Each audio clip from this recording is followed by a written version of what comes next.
Hi friends, இன்றைக்கி இட்லியும் கறி குழம்பு தான் செய்ய போகிறேன்.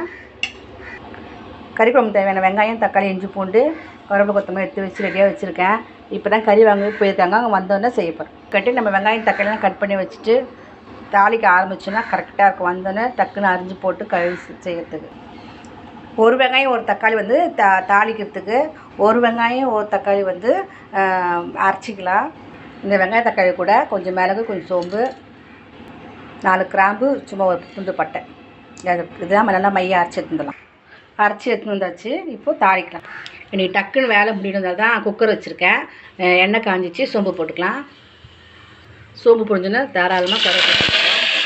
நல்லா ஒரு கை வெங்காயம், அதுக்கு பிறகு 2 ஸ்பூன் வந்து இஞ்சி பூண்டு பேஸ்ட்டு, தக்காளி போட்டுக்கலாம்.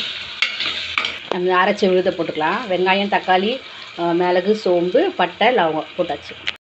சிக்கன் நல்லா உப்பு மஞ்சத்தூள் போட்டு கழுவியாச்சு. கழுவினதை சேர்த்துப்போம். சேர்த்து நான் கலக்கி விட்டுட்டு மசாலா வந்து மிளகாத்தூள், கரம் மசாலா, மஞ்சத்தூள், குழம்பு மிளகாத்தூள், தேவையான உப்பு எல்லாத்தையும் கலந்து விட்டுட்டு திட்டமாக தண்ணி ஊற்றி கருவேப்பிலை, கொத்தமல்லி போட்டு ஒரு 3 விசில் 3 இல்லை 5 விசில் விட்டால் கரெக்டாக இருக்கும். கரெக்டாக குழம்பு வந்துடும்.